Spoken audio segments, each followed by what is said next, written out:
deep because I was late and I didn't have my elbow tucked and I had not grip on the belt. He still has the spider hook in. I run laterally, break that grip, move my foot back so he can't grab it.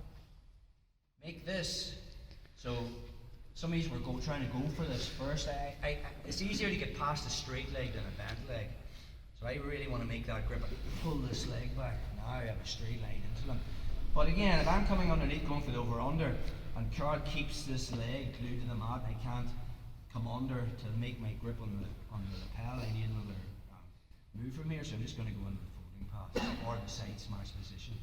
I just bring his knees together and find that collar. Okay, so when I'm on my knees, I put the edges of my feet on the mat, big toe side, so I engage my hips and hump his legs. Once I get to there, I'm being heavy.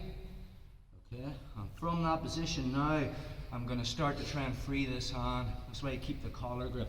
Again, good players won't hang on to that because it's no advantage, but people that haven't done jiu-jitsu that long will hang on to anything, so we need to get rid of it.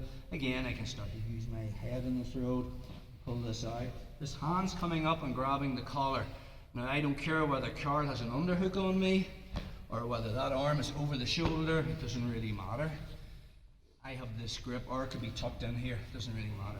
The second I get to there, before I start to work the pass, this hand, this is the detail, finds the elbow. Because the counter from the side smash is, if I still have the collar, Carl will frame and come up on an elbow and then scoot his butt out and start to play his guard, butterfly guard or whatever, take back step. So the second I've freed this hand, the hand that had the collar closes that down by grabbing the elbow. So now when he tries to make a base, it's not going to happen.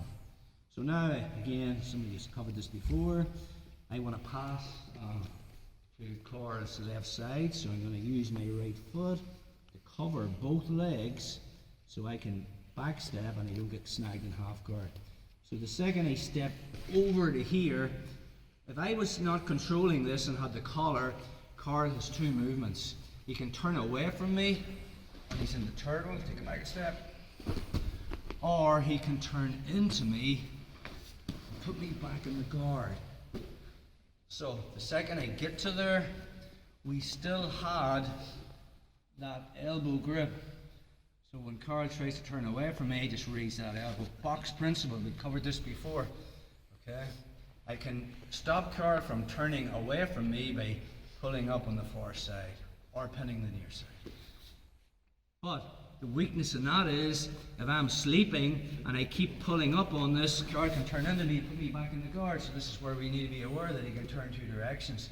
So the second I'm pulling up on me and I feel him turning into me, this hand just lets go and drapes over the hip, and I'm 100 kilos.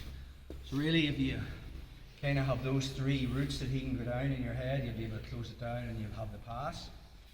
So again, I wasn't keeping my elbow tucked or grabbing the belt. Carl went for the deep lasso. So we're addressing how to deal with that. I run laterally, use my shin, break the grip and step back so he doesn't grab my foot. Make this grip and I back off. I want to straighten this leg back. So now I'm trying to come underneath, but he's keeping this leg glued to the mat. So if that's the case, I just find the collar and I come into the side smash position.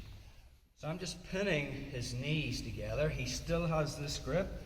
I put the side edges of my feet on the mat and I engage my hips to pin his legs. This hand finds the collar, and from there now I need to free this hand before I start to try and work the pass.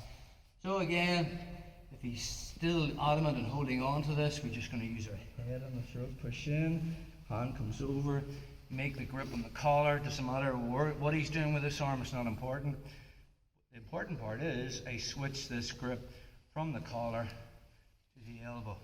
Now I don't want getting caught in half guard, so I'm going to use my right shin over the top of his legs, and from there I can just hop over. I keep this grip.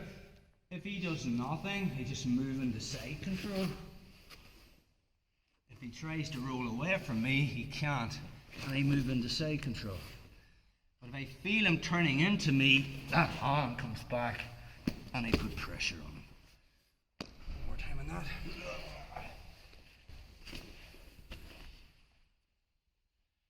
So rather than trying to deal with the deep lasso first, we remove the spider hook, come back.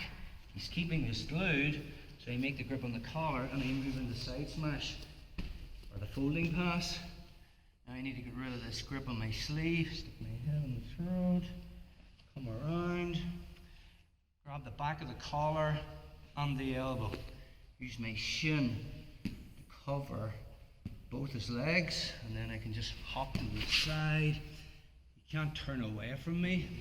And if he tries to turn into me, 100 kilos.